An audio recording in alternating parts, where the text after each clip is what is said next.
तमाम दोस्तों को यॉर्कर में खुश आमदीद। मेरे ख्याल एशिया कप 2023 का सबसे बेस्ट मैच हुआ है आज अफ़गानिस्तान और श्रीलंका के दरमियान, और जो श्रीलंका ने विन कर लिया है और आगे एशिया कप के फ़ेज़ 2 या दूसरी जो सुपर 4 है उसके लिए क्वालिफाई भी कर लिया है।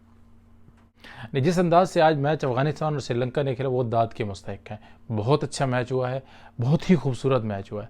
मैं कहता हूँ कि एशिया कप 2023 का सबसे बेस्ट मैच था। मतलब क्रंच मैच था। मतलब दोनों टीमें अपनी पीक के हिसाब से लड़ रही थी और बेहतरीन क्रिकेट उन लोगों ने खेली है।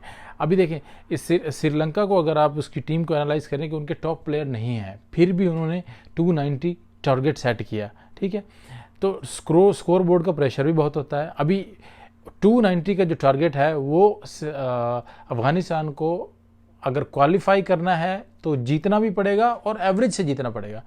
तो एज एवरेज क्या थी कि 37 चारिया एक ओवर में उनको जीतना है।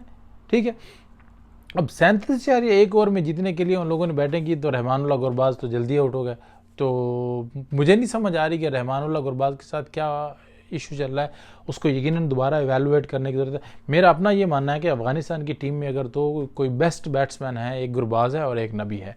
ये दोनों कहीं ना कहीं जब भी अफ़गानिस्तान जीतेगा इनका एक स्ट्रॉन्ग पार्टिसिपेशन होगी। लेकिन फिर यही हुआ, गुरबाज जल्दी आउट हो गया। 300 का टारगेट चेज कर रहे और गुरबाज जल्दी आउट हो गया। तो कहीं ना कहीं मैं अपनी वो टीम को अंडर प्रेशर करके गए हैं। ठीक है, तो गुरबाज को कहीं ना कहीं ये सीखने की ज़रूरत है कि T20 से निकल करके वनडे में अपने आप को कैसे डालेगा। अपना माइंड का या गियर है वो अभी तक शिफ्ट नहीं कर पा रहे। चलते रहे, फिर आगे बहुत अच्छी पार्टनरशिप हुई हशमतुल्लाह शहीदी के दरमियान, और गुलबदीन भी आए, उन्होंने भी अच्छी बैटिंग की। रहमत शाह और हशमतुल्लाह के दरमियान बहुत अच्छी पार्टनरशिप हुई और उसने मैच में थोड़ी सी जान डाली और तब मैच एक बार लेवल पे आ गया। और फिर उसमें जिसने मैच में बिजली पैदा की है ना, वो थे मोहम्मद नबी की इनिंग्स। 30 ऑड बॉल्स पे उन्होंने 60 के करीब उसने रन बनाए और जहाँ पे मैच एक बार अफ़गानिस्तान की साइड पे दोबारा शिफ्ट हो गया था। ठीक है, और अनफॉर्चुनेटली नबी फिनिश नहीं कर पाया, ख़त्म नहीं पाएगा। लेकिन वो जैसा कहते हैं ना कि मैच भी इनिंग्स भी बनाइए, रन भी बनाइए और आखिर पे सलाम करके आइए, हाथ मिला के आइए। मतलब यह कि आप मैच भी, आप इनिंग्स अपनी भी बनाइए, रन्स भी बनाइए और आखिर पे मैच जितवा के आइए। लेकिन अनफॉर्चुनेटली नबी ने मैच में एक बार जान तो डाल दी थी लेकिन वो आखिर पे फिनिश नहीं कर पाए। ठीक है, तो के बाद दिगरे ऐसा ऐसा विकटें उनकी गिरती रहीं और हशमतुल्लाह शहीदी ने भी, ये दोनों ने बहुत अच्छी बैट, हशमतुल्लाह और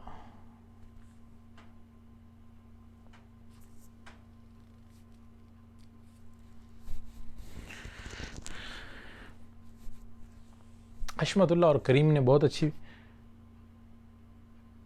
रहमत और हशमतुल्लाह ने बहुत अच्छी बैटिंग की और आखिर तक ले गए। और आखिर में नजीबुल्लाह ज़दरान ने भी बहुत खूबसूरत बैटिंग की है और जीत के करीब लेकर गए थे। तो ट्विस्ट वहाँ पे आता है जब जो मिसकैलकुलेशन होती है, जो गिनती पूरी नहीं होती है। ठीक है, अब देखिए कई बार एक दो बार ऐसा भी हुआ है कि बाबर आजम ने जो ओवर कम करवाए थे जो अपने मेन बॉलर को थे, ये तो गिनती पूरी नहीं होती। तो ये गिनती एक बेसिक्स होती है। किसी भी बेसिक क्रिकेटर को हमेशा यही सिखाया जाता है कि जब भी वो कोई बॉलर होता है या बैट्समैन होता है तो वो काउंटिंग करते हैं अपनी, कि हर ओवर में कितने रन आए हैं और हर ओवर में कितनी बॉल हुई हैं। तो ये काउंटिंग एक बेसिक होती है जो कि क्लब लेवल की क्रिकेट को भी ये बात सिखाई जाती है और वो ये करते हैं। लेकिन यहाँ पे काउंटिंग में वहाँ मार खा गए।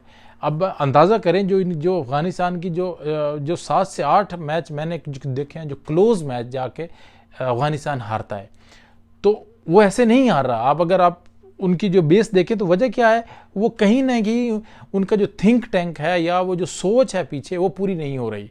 ठीक है, अब उसकी एक मिसाल आज का मैच ले लें कि देखें उनको ये बताया ही नहीं गया था कि जब आखिरी ओवर ख़त्म हो गया 37-1 में उनको मैच ओवर पूरे, जब वो उनसे रन पूरे नहीं हुए तो वो आखिरी ओवर जो फारूकी साहब खेलने आए तो फुल टॉस बॉल थी।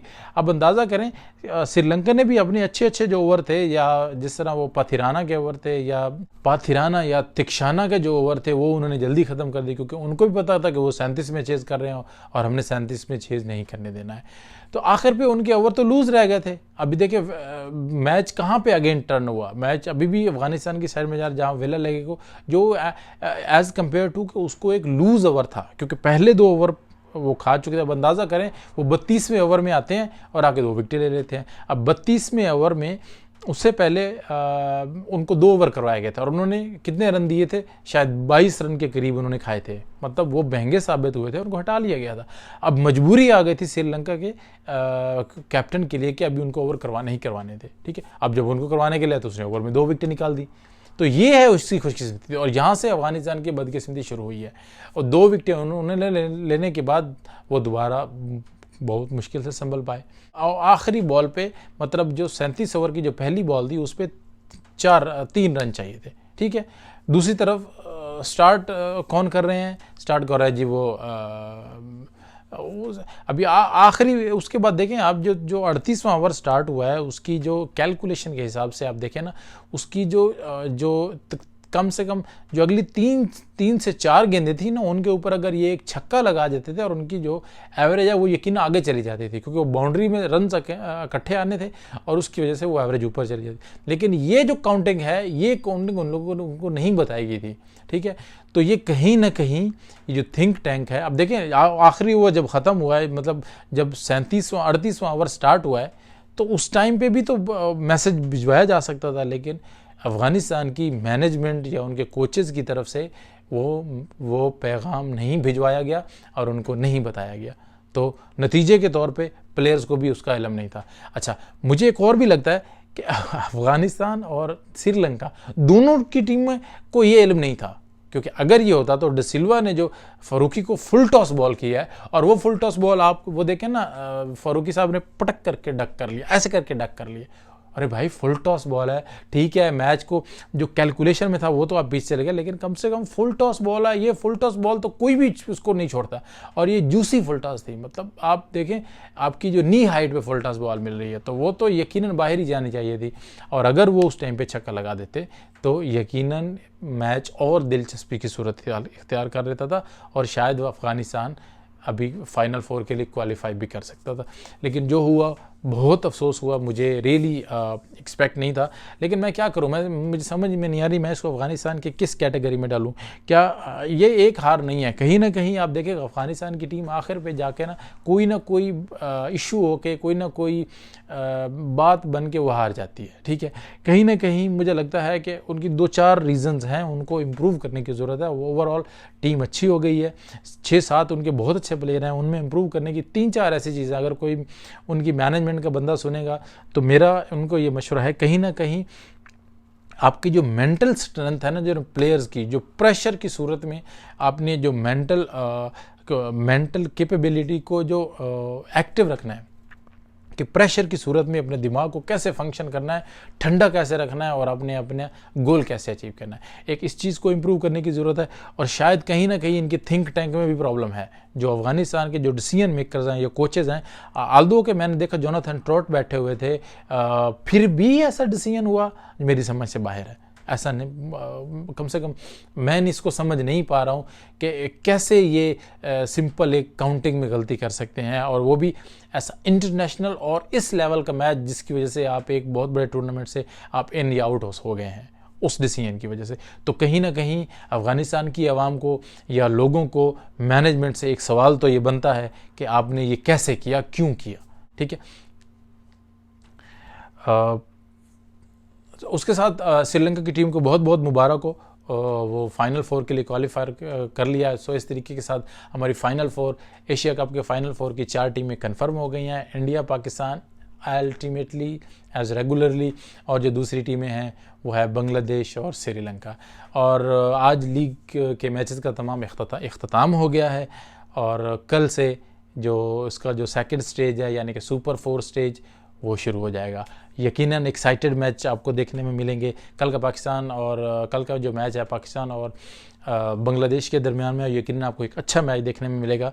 पाकिस्तान ने ऑलरेडी अपनी टीम अनाउंस कर दी है, और उन्होंने एक इंक्लूजन की है, फ़हीम अशरम को डाला है नवाज़ की जगह पे, और तो उम्मीद है कि कल एक अच्छा और फाइटिंग मैच आपको देखने में मिलेगा। जैसे लीग मैच का अख्तिताम हुआ है, वहाँ मैं एक चीज़ ज़रूर दोहराना चाहूँगा कि जो नेपाल की एक टीम जो क्वालिफाइंग मैच खेलने के बाद वहाँ से क्वालिफाई करके आई थी, मैं ज़ाती तौर पे ये मान रहा हूँ, और मैं ये समझ रहा हूँ कि नेपाल ने बहुत अच्छी प्रेजेंस दी है, मौजूदगी दी है, फाइट किया है, उनमें काफ़ी टैलेंटेड प्लेयर नज़र आए हैं, जिनमें सबसे पहले मैं कहूँगा केसी करन, जो उनके फास्ट बॉलर हैं, अच्छी बॉलिंग कर रहे थे। कई दफ़ा उन्होंने रोहित शर्मा को भी हिलाया था शुरू के ओवर्स में।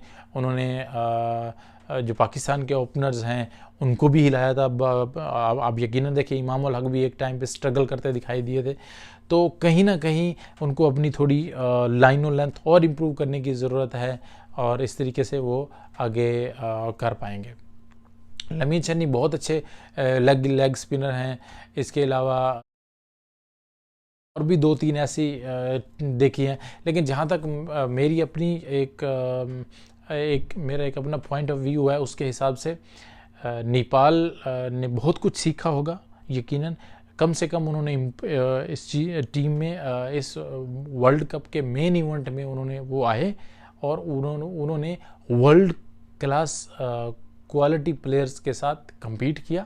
तो उनको इम्प्रूव करने के लिए यकीनन उनको ऐसे और मौके दिए जाने चाहिए। तो एशियन क्रिकेट काउंसिल को ऐसा सोचना चाहिए कि ये हमारा एशियन कंट्री और इस तरीके से इम्प्रूव कर सकता है, या उसके जो नेपाल के जो हमारे एशियन कंट्रीज़ हैं उनको नेपाल की हेल्प करनी चाहिए। लाइक जैसे इंडिया है या श्रीलंका है या पाकिस्तान है। पाकिस्तान थोड़ा दूर है, लेकिन बांग्लादेश ये है। इनको उनके साथ ज़्यादा मैचेस खेलने चाहिए, उनको ट्रेनिंग की फैसिलिटी देनी चाहिए, उनको टेक्निकल या उनको स्ट्रक्चर जो बेसिक क्रिकेट का स्ट्रक्चर है उसको इम्प्रूव करने में मदद देनी चाहिए। तो यकीनन नेपाल के अंदर भी एक काफ़ी टैलेंट नज़र आता है। So best of luck Nepal, you have played really good matches and best of luck for your future.